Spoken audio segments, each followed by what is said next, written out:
أعوذ بالله من الشيطان الرجيم. بسم الله الرحمن الرحيم. الحمد لله رب العالمين وبه نستعين. اللهم صل على سيدنا محمد النبي الأمي وعلى آله وصحبه وسلم. رب اشرح لي صدري ويسر لي أمري واحلل عقدة من لساني يفقه قولي ولا حول ولا قوة إلا بالله العلي العظيم. إلهي أنت مقصودي ورضاك مطلوبي، أعطني محبتك ومعرفتك. السلام عليكم ورحمة الله وبركاته. الحمد لله والشكر لله والصلاة والسلام على رسول الله. أما بعد. Jadi pertama sekali kita bersyukur kehadirat Allah Subhanahu wa ta'ala yang telah mengurniakan kepada kita nikmat-nikmat yang sangat banyak yang tidak terhitung jumlahnya, sama ada nikmat yang zahir ataupun nikmat yang batin. Mudah-mudahan segala nikmat-nikmat itu sentiasa dikurniakan kepada kita dan dijadikan kita orang yang mensyukuri nikmat. Dengan berkat syukur itu mudah-mudahan kita ditambah lagi dengan nikmat-nikmat yang lain oleh Allah Subhanahu wa ta'ala. Jadi insya-Allah pada malam ini kita akan sambung lagi pengajian kitab Futuhul Ghaib karya Syekh Abdul Qadir Al-Jailani qaddasallahu sirrahu. Jadi perkara yang terakhir yang kita bincang dulu mengenai pesanan yang ketiga di penghujungnya itu, perenggan yang terakhir muka surat 19 itu, iaitu bagaimana Syekh Abdul Qadir memberi pedoman kepada kita untuk menyelesaikan masalah-masalah yang kita hadapi. Apa saja permasalahan. Jadi Syekh Abdul Qadir memberi pedoman kita sesuai dengan tuntutan agama. Dimulai dengan cuba menyelesaikan sendiri dulu. Itu keutamaannya. Apa-apa masalah yang kita hadapi, sekadar yang kita mampu kita cuba selesaikan. Apa saja masalah. Sekiranya kita tak nampak jalan, tak mampu nak selesai sendiri, lepas tu boleh minta tolong dengan orang lain yang difikirkan dapat memberi bantuan, menjadi sebab kepada pertolongan. Dan itu tidak salah. Tidak salah dan tidak bertentang dengan akidah. Dan bukan bermakna syirik bila kita minta tolong dengan orang ni. Tidaklah itu bererti syirik, kerana kita tahu kedudukan, kita faham, kita minta tolong dengan orang ni atas dasar apa. Pertama sekali kita yakin itu adalah sebab yang diharuskan oleh syarak. Yang kedua, kita yakin bahawa yang dapat memberi pertolongan sebenarnya hanyalah Allah. Itu kena ada dua perkara. Pertama, ada keyakinan tu bahawa penolong sebenarnya hanyalah Allah saja. Yang kedua, bahawa pertolongan Allah ini datang bersebab dan kita diharuskan menggunakan sebab-sebab yang diharuskan oleh syarak tadi. Jadi kita minta tolong orang, minta tolong orang bantu kita menyelesaikan masalah kita, dibolehkan. Dan dia tidak bererti syirik dengan Allah Subhanahu wa ta'ala.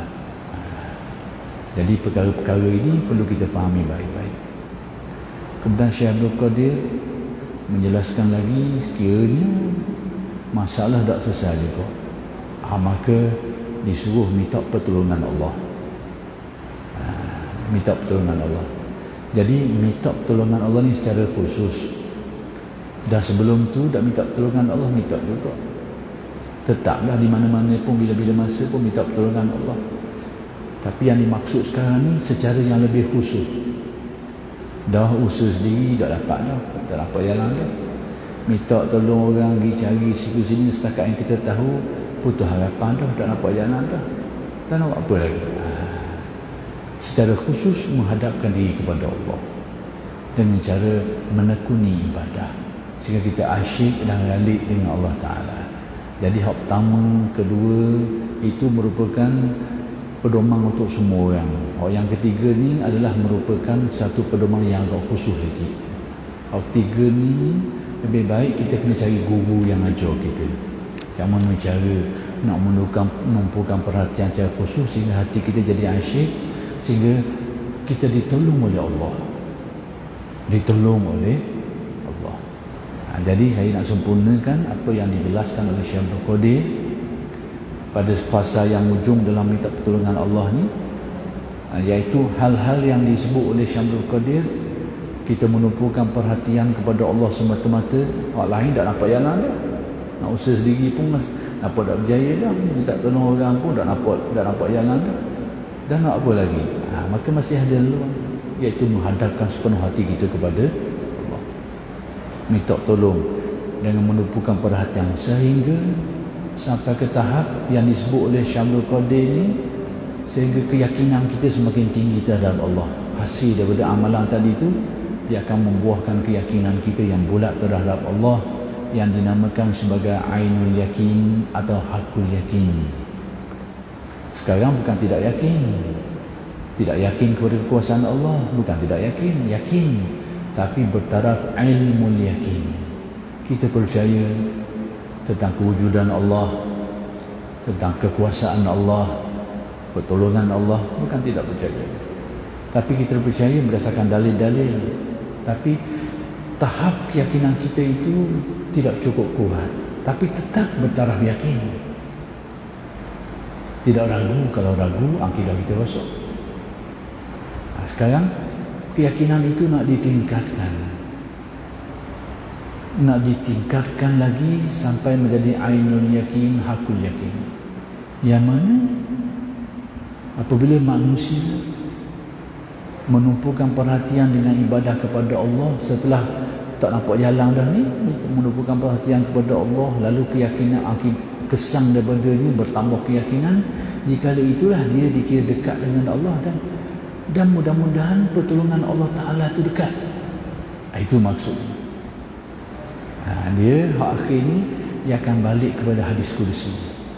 Kalau kita nak tengok pattern hak akhir ni secara mudahnya kita akan tengok pada hadis kursi yang menjelaskan bagaimana seseorang hamba itu mendekatkan dirinya kepada Allah, melakukan perkara-perkara yang wajib, faraid, kemudian ditambah lagi dengan nawafil, amalan-amalan sunat, kemudian ditingkatkan lagi dengan tingkatan yang secara umumnya menggambarkan makrifat manusia menjadi semakin mendalam terhadap Tuhan.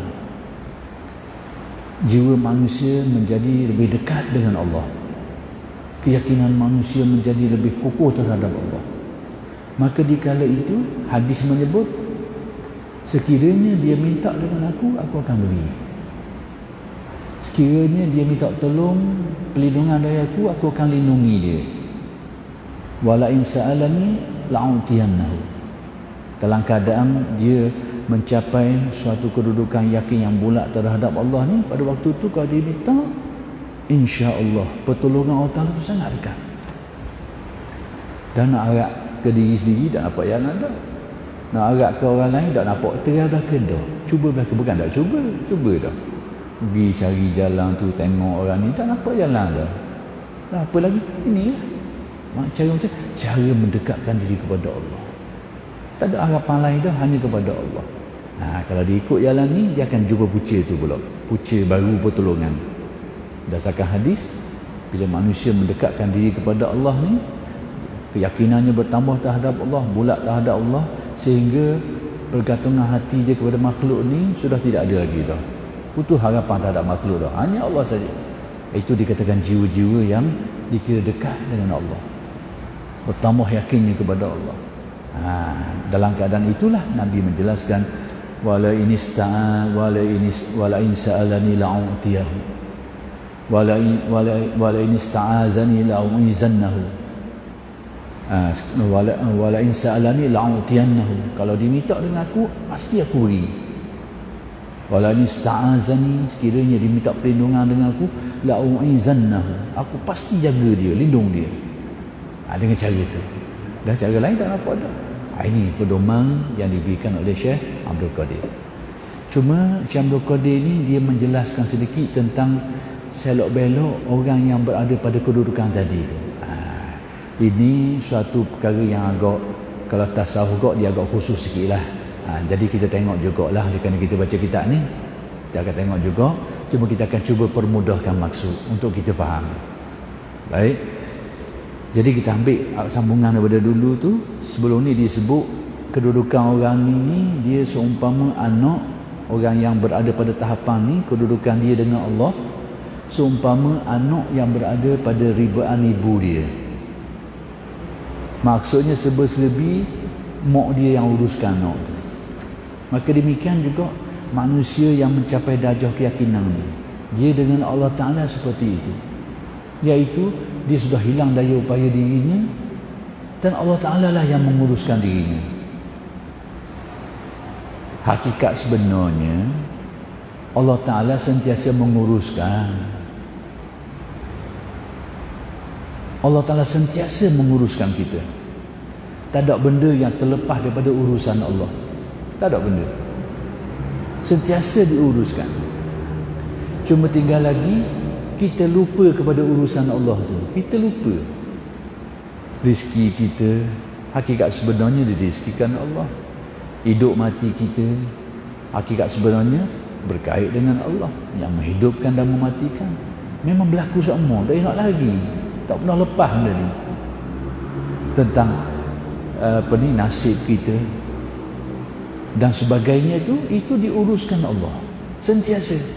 Sama ada mukmin ke, kafir ke, orang tu percaya ke, tak percaya ke, tetap berlaku bahawa manusia ni dan seluruh alam ni diuruskan oleh Allah dalam semua segi, persoalan hidup matinya, rezekinya, nasibnya dan sebagainya. Urusan hidup dia tu, susah senang dia, kaya miskin dia dan sebagainya, untung rugi dia, berjaya gagal dia, semuanya itu ada urusan, diuruskan. Itu kita kena yakin.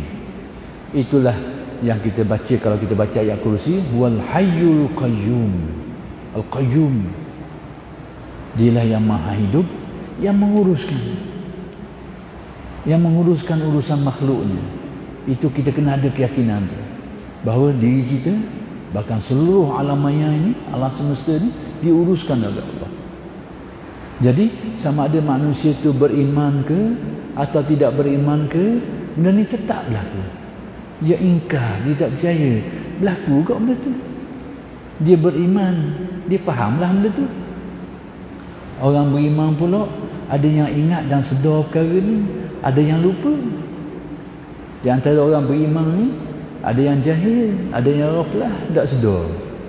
Tapi percaya Allah Ta'ala menguruskan, tapi lalai, lupa, tak ingat. Jadi apa-apa pun, baik sekarang ni, persoalan sekarang ni ialah orang yang berada pada tahapan ini diumpamakan oleh Syekh Abdul Qadir seperti anak yang duduk pada ribaan mak dia. Maksudnya urusan dia tu diuruskan oleh mak dia belaka. Maka demikianlah orang yang berada pada tahapan ini dalam hubungan dia dengan Allah seperti itu, diuruskan oleh Allah. Sebenarnya memang dia telah pun diuruskan oleh Allah.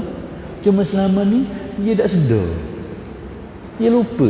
Sekarang dia sedar, dia ingat, dia tahu, dia rasa dia diuruskan oleh Allah. Tu je beza. Sebelum ni tidak ingat benda tu, padahal dia tetap diuruskan oleh Allah.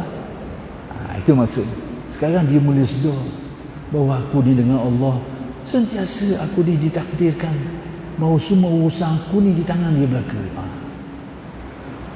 Sebelum dia sedar gitu juga kejadiannya. Tak payah nak lari, cuma dia lupa. Sekarang dia mula sedar hakikat.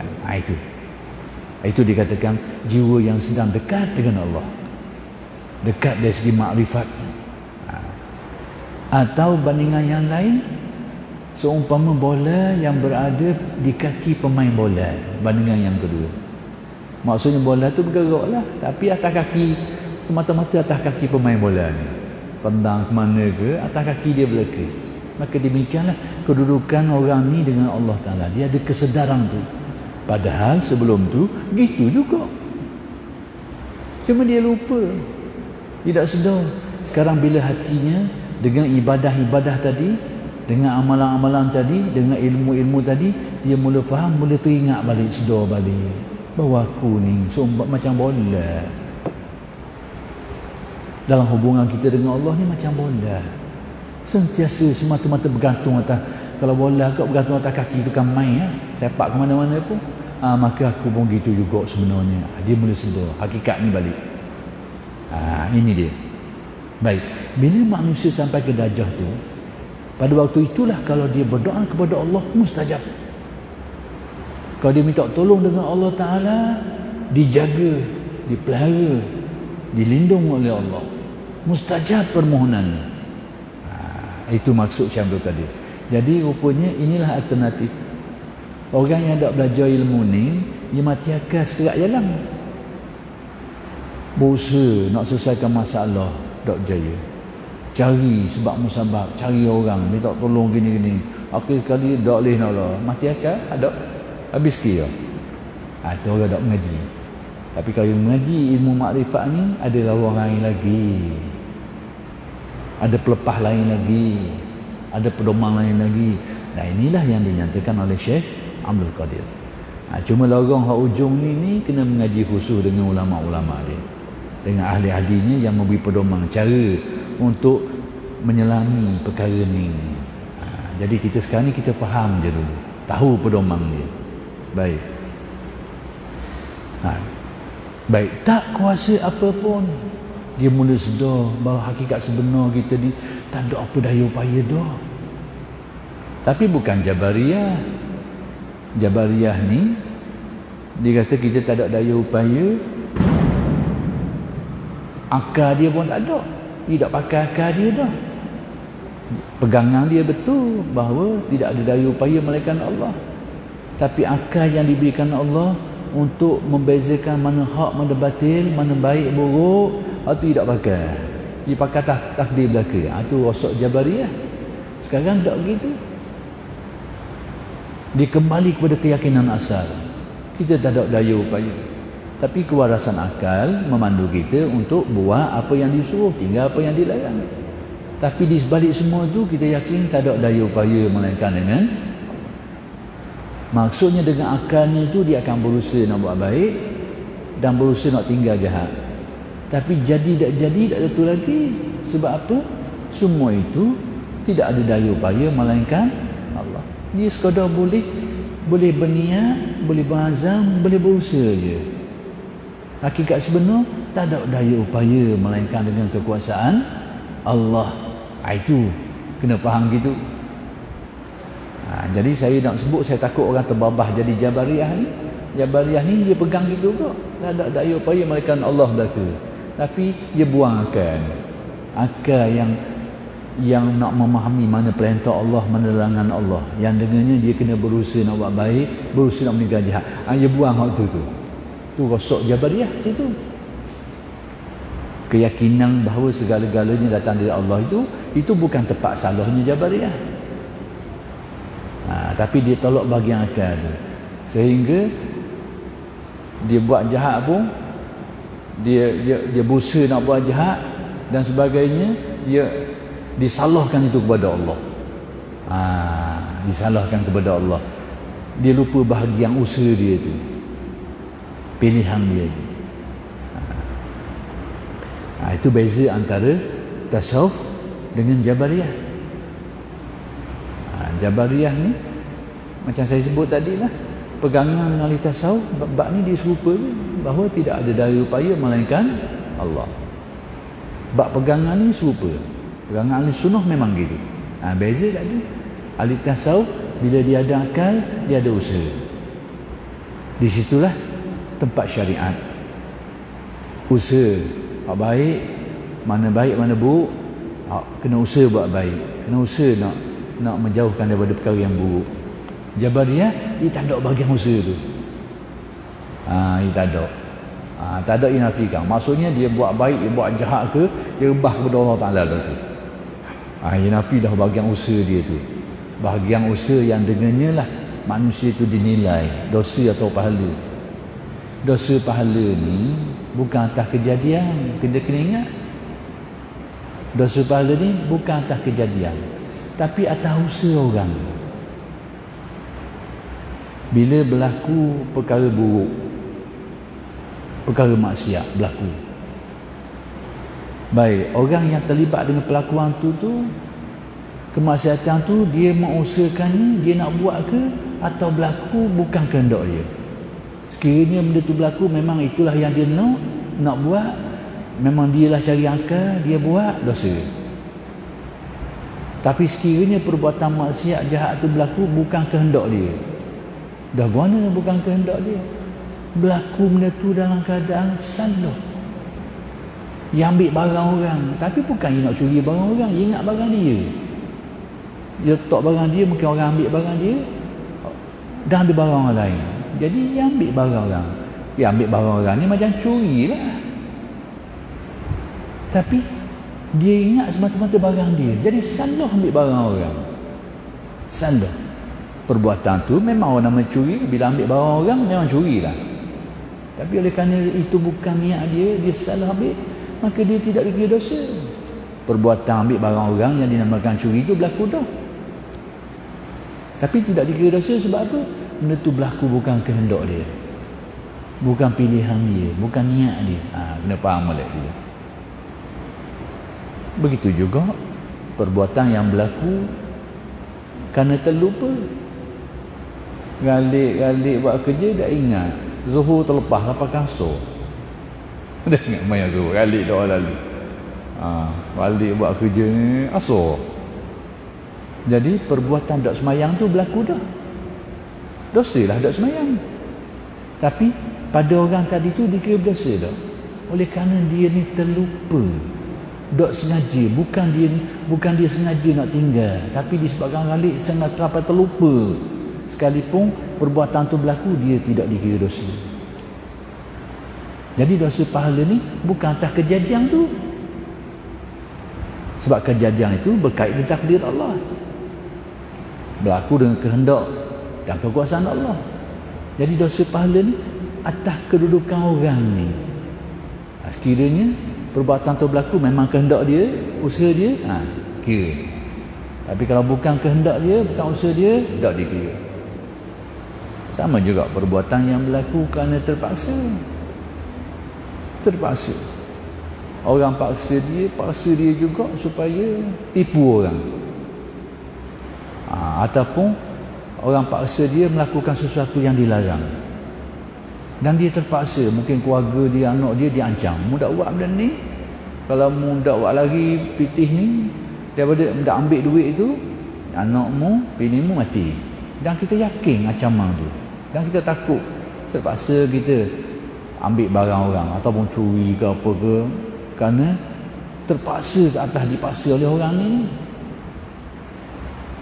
Jadi sekarang ni kita dah ambil benda tu, ambil secara haram dah tu. Kita ropok contohnya, kita curi lah. Perbuatan tu berlaku dah, tapi berlaku dengan kehendak kita ke tak? Pilihan orang ni, sekiranya dia betul-betul terpaksa, maka tidak dikira dosa. Kalau dia betul-betul tidak dikira. Jadi saya sengaja lekok situ tu supaya kita faham antara takdir dan dosa pahala. Jangan sampai fikiran kita ni celaru, terbabah jadi Jabariyah atau terbabah jadi Qadariyah. Jadi Jabariyah ni dia pegang stopper je, semuanya takdir berlaku. Tak ada bagian kita dah. Jadi dia pilih nak buat jahat, usaha melakukan kejahatan pun dia rembah ke takdir berlaku. Ni salah dia. Bukan atas keyakinan takdir tu, tapi atas dia menafikan bahagian usaha tu, yang dengannya adanya nilai dosa dan pahala. Tu salah di situ. Salahnya situ. Qadariyah pula dia nafikan takdir. Dia kata kita ada kuasa mutlak lah. Sebab tu kita ditentukan dosa pahala. Sebab kita kalau kita ditakdirkan nak kata dosa pahala pun tak adil lah, dia kata. Kita ditakdirkan awam itu, tiba-tiba kita dikatakan berdosa, padahal kita digagahi, ditakdir. Tak adil. Ni otak Qadariyah.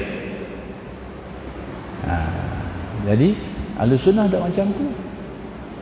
Jadi Qadariyah ni dinafikan takdir. Menafikan takdir berarti menebang salah satu daripada rukun iman.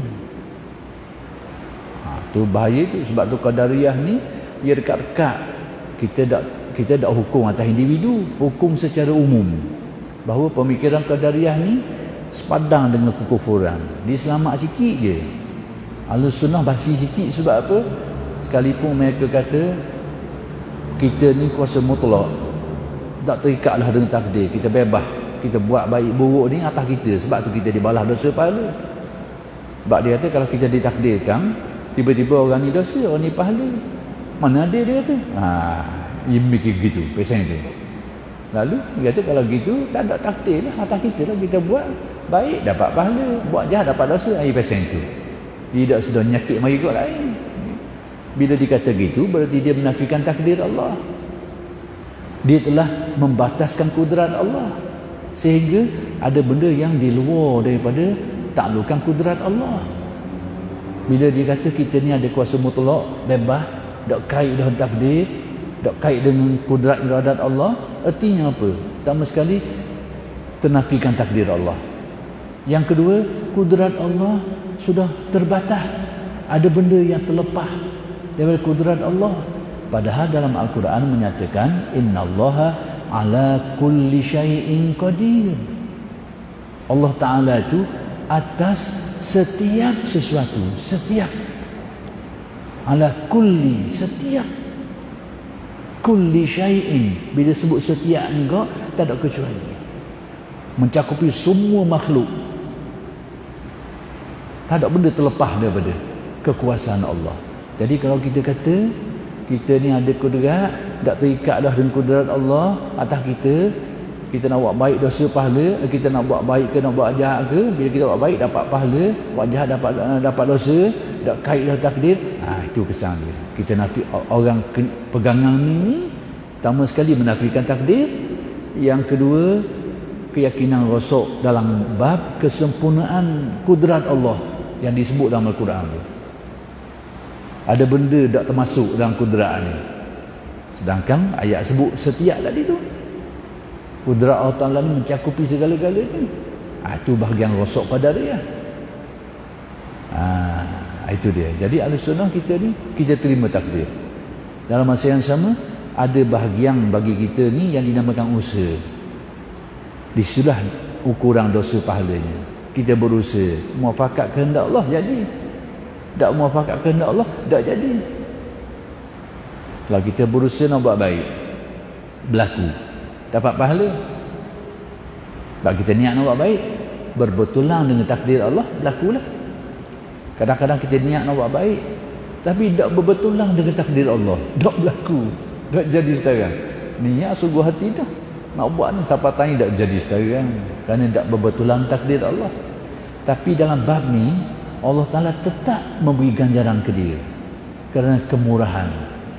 Dia niat nak buat baik, nak buat perkara kebaikan, tapi sampai masa tak mau pakat takdir Allah, tak berlaku sekarang, tak jadi sekarang. Atas niat yang baik dinilai oleh Allah. Adapun buat dosa pula, dia niat nak buat dosa dan muafakat takdir Allah, berlakulah dosa, jadi dosa lah. Tapi sekiranya dia niat nak buat dosa tapi tidak muafakat dengan takdir Allah, tak berlaku. Niat memang nak buat lah, tapi tak berlaku sebab tak muafakat takdir Allah. tidak dikira lagi. Atas niat buruk dia tu dikira perbuatan, dikira niat yang buruk lah, tapi tidak dikira dosa.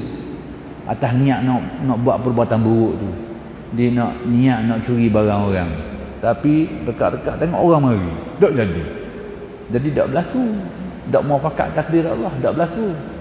Jadi bila tak berlaku, dari segi perkiraan ni tidak dikira sebagai dosa lagi. Cuma atas niat buruk tu uduhlah PA dia tu, niat buruk tu waktu bahagian lain lah, tapi sebagai nak dikira sebagai dosa curi barang, ambil barang orang, tak dikira lagi. Jadi dalam bab dosa ni Allah Ta'ala menilai dengan keadilan dia. Dalam bab pahala Allah Ta'ala nilai dengan kemurahannya. Itu kita perkara yang perlu kita faham dalam bab ni.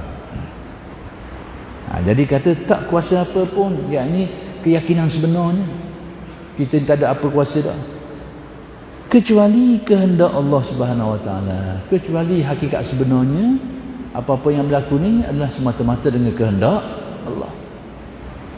Jadi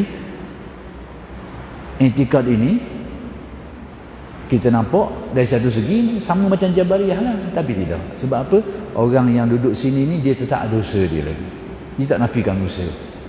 Tapi keyakinan dia sama, bahawa tidak akan berlaku satu perkara kecuali dengan kehendak Allah, dengan kekuasaan Allah, dengan takdir Allah.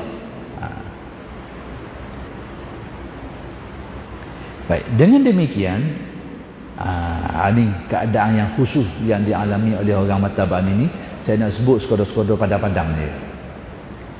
Ia tidak akan melihat kecuali hanya kepada Allah. Apa maksudnya? Orang Dajjal ni dia tidak melihat kecuali kepada Allah. Apa maksudnya? Orang jenis ni dia tak tengok benda-benda ni kecuali benda-benda ni mengingatkan dia kepada Allah, memahamkan dia tentang Allah. Dia tengoklah benda-benda pun, tapi semua benda yang dia tengok tu menjadi cermin untuk dia melihat makna-makna ketuhanan Allah. Dia tengok orang ni mati, lalu keadaan tu mengingatkan dia kepada Allah yang mematikan, Al-Mumit.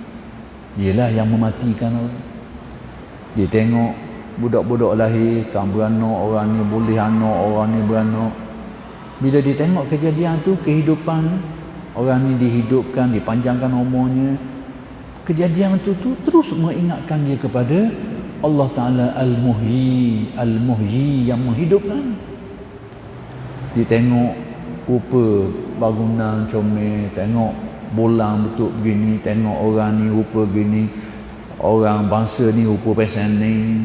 Bila tengok saja benda-benda macam tu, terus dia teringat kepada Allah yang memberi rupa ni, yang dinamakan Al-Musawwir. Allah Ta'ala yang memberi rupa kepada makhluk. Jadi dia tak tengok satu benda pun kecuali semuanya itu jadi cermin yang memperlihatkan kepadanya tentang makna-makna ketuhanan Allah. Itu maksud dia tidak melihat sesuatu kecuali melihat Allah. Bukan dilihat Allah Ta'ala stokoh duduk depan dia tu. Bukan, jangan faham pasal itu. Ada kalam yang dinisbahkan kepada Sayyidina Ali, aku tak akan sembah Tuhan yang aku tak nampak. Jadi orang kita kau nak suruh nampak stokoh depan, lagi tak nampak gitu tak sembahyang sekarang. Kacau. Lagi tak nampak gitu, tak buat ibadah. Bila sampai tahap boleh nampak gitu tu baru nak sembahyang. Mati dululah. Mati tak nampak gitu. Jadi maksud kalam seperti ini, melihat aku tak nampak, melihat sesuatu melainkan aku nampak Allah, melihat Allah dengan makna tadi. Aku tak tengok sesuatu makhluk ni kecuali itulah yang menjadi cerminan yang menunjukkan kepada makna-makna ketuhanan Allah. Hak ni lah dalam orang mengaji ilmu tarekat, ia akan dengar istilah syuhudul wahdah fil kasrah. Istilah di tasawuf, melihat Tuhan yang satu dalam makhluk yang banyak ni. Maksudnya dia tengok makhluk yang banyak ni, semuanya ni menjadi cerminan kepada dia untuk ingat dia kepada, tengok apa saja balik kepada Allah Ta'ala. Tengok orang ni dia beri kemuliaan oleh Allah, teringat dia bahawa ini kerja Allah, ini perbuatan Allah, Al-Mu'iz yang memberi kemuliaan kepada manusia. tengok kawan ni dijatuhkan, dikalahkan, dihinakan, terpandang dia kepada Allah Al-Muzil, yang menghinakan, yang menjatuhkan. Apa-apa yang berlaku tak akan nampak kecuali tengok je apa saja. Jadi sesiapa yang dianugerahkan Allah pandangan mata hati seperti ini, dah jadi perangai dia, sifat dia, dah sebati dengan dia, itu ahli makrifat. Kita bukan tak ada, sekali ingat, sekali tak. Bukan tak ada langsung. Jadi kita ni bukan tak ada langsung, ada faham tu ada, cuma mari saya sekala. Kadang-kadang ingat, kadang-kadang tak, kadang-kadang separuhnya tengok nampak, separuhnya tak nampak. Jadi bukan tak ada langsung, ada. Yang dikatakan orang Safar Dajjal ni perkara tu sudah menjadi sebati dengan diri ahli orang Safar Dajjal ni, sudah menjadi, memang itulah keadaan dia, sudah menjadi sifat bagi diri. Itu beza dengan kita. Sikit lagi dah. Boleh. Baik, kemudian dia kata tidak akan mendengar kecuali hanya dari Allah. Apa maksud kata-kata ni? Tidak dengar kecuali daripada Allah. Benda mana pula ni? Maksudnya dia tidak mendengar sesuatu melainkan dia tahu memang semua itu digerakkan oleh Allah. Dia dengar ayam, kuku ayam ni ada bahasa, binatang pun ada bahasa dia, semua sama-sama dia tu ada bahasa dia. Burung-burung tu cocek sekalipun kita dengar serupa, sebenarnya ada makna-makna isyarat dia tu. Burung ni rimah ke, burung sirpa ke, tak kira, dia ada bahasa dia. Jadi orang yang berada pada Dajjal ni, dia tak dengar sesuatu kecuali dia tahu itu adalah gerak daripada Allah. Allah Ta'ala menggerakkan burung sita ni untuk berbicara, menyampaikan mesej dia. Dengar orang lain, kawan-kawan dia dengar. Allah Ta'ala menggerakkan kubal lembu ni berbicara sesama mereka ni dengan suara-suara dia tu, dan dipahami oleh lembu-lembu lain kawanan tu. Dia tak akan dengar suara-suara ni kecuali terus teringat bahawa ini gerak daripada Allah yang menjadikan binatang ini berbicara, menyampaikan maksudnya. Apatah lagi dia dengar-dengar hal-hal manusia bercakap ni dan sebagainya. Dia tahu di sebalik semua ni, sehingga manusia boleh berbicara ni, itu gerak daripada Allah. Jadi dia tak dengar apa suara pun, suara sama ada suara percakapan ke, suara bicara ke dan sebagainya, semuanya itu dilihat adalah datangnya daripada Allah, gerak daripada Allah. Itu maksud dia tidak mendengar sesuatu melainkan benda itu mari daripada Allah.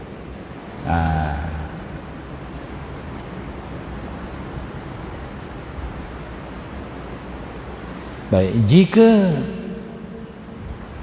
mendapat sesuatu, kalau dia dapat boleh sesuatu lah, menyenangkan atau menyedihkan, sama ada benda yang dia suka atau benda yang dia tak suka, diyakini semata-mata kerana Allah belaka. Yang ni diyakini semuanya mari daripada Allah belaka, milik Allah, bukan kerana milik Allah belaka. Maksudnya orang Dajjal ni apa yang berlaku pada dia, dia tahu benda ni mari daripada Allah. Sama ada ketentuan yang berlaku pada diri dia tu perkara yang dia suka atau dia tak suka, tetap dia kata benda ni mari daripada Allah. Sama ada sihat atau sakit, bila kita ditentukan sihat, memang kita suka hatilah, memang kita nak gitu. Tapi bila kita anda kata sekali-sekala ditetapkan sakit, memang tabi manusia tak ambuh sakit, tak berakhir sakit. Itu normal manusia dah tu.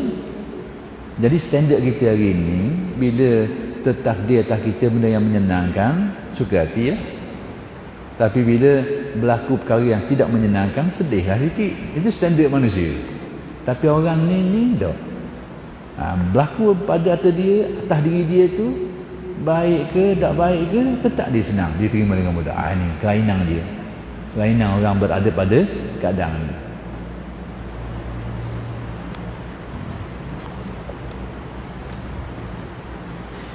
Jika mendengarkan sesuatu yang didengar adalah firman Allah, dia macam atas tadi tu, kalam, firman atau kalam Allah, Dia dengar sesuatu perkara, bahasa apa pun, bangsa apa bercakap, suara, sama ada manusia ke atau binatang, suara-suara ni alat untuk berkomunikasi, berbicara, memberitahu. Binatang pun ada alat ni, manusia pun ada. Macam tadi lah, dia tak akan dengar sesuatu suara pun kecuali menggambarkan kepada dia ini gerak daripada Allah. Burung ni bercakap nak khabar sesuatu, Allah Ta'ala menggerakkan dia untuk menyampaikan, untuk berbicara dan menyampaikan mesej kepada ni. Demikian juga manusia bercakap, manusia khabar kepada orang tu, khabar orang ni, khabar hasrat dia, minta tolong ke, nak cerita ke. Bila dia tengok benda ni, dia tak tengok atas tu saja, dia tengok ini gerak daripada Allah yang menggerakkan orang ini untuk menyampaikan mesej-mesej itu. Itu dia. Melalui ilmunya, ini saya dah cek balik, terjemahan di sini tergantung sikit. Jadi ayat ni ayat yang keliru. Ayat yang kita tengok pada teks kepada terjemahan lain, jika mendengarkan sesuatu, yang didengar adalah firman Allah. Dia habis setakat tu. Kemudian melalui ilmunya itu sebenarnya ayat lain tu, iaitu dia mengetahui sesuatu menerusi ilmu yang dikurniakan Allah, menerusi ilmu Allah. Maksudnya dia tidak mengetahui suatu perkara itu, melainkan dia ketahui bahawa semuanya itu datang daripada kurniaan Allah. Kita hari ini kita tahu sesuatu banyak cara. Kita dengar orang khabar, kita pergi ngaji, pergi belajar. Tapi orang dajjal ni tidak tengok dah sebab tu. Dia tengok hakikat ni. Hakikat bahawa ilmu yang dapat pada aku ni semata-mata anugerah daripada Allah. Kita hari ni tengok sebab dia. Kita tahu sebab apa? Tengok TV, nampak berita. Berapa menang, berapa gol menang bola. Nampak, tahu berita. Tengok berita, cerita tu cerita ni macam-macam. Tapi kita tengok sebab. Orang macam ni dia tengok dari situ.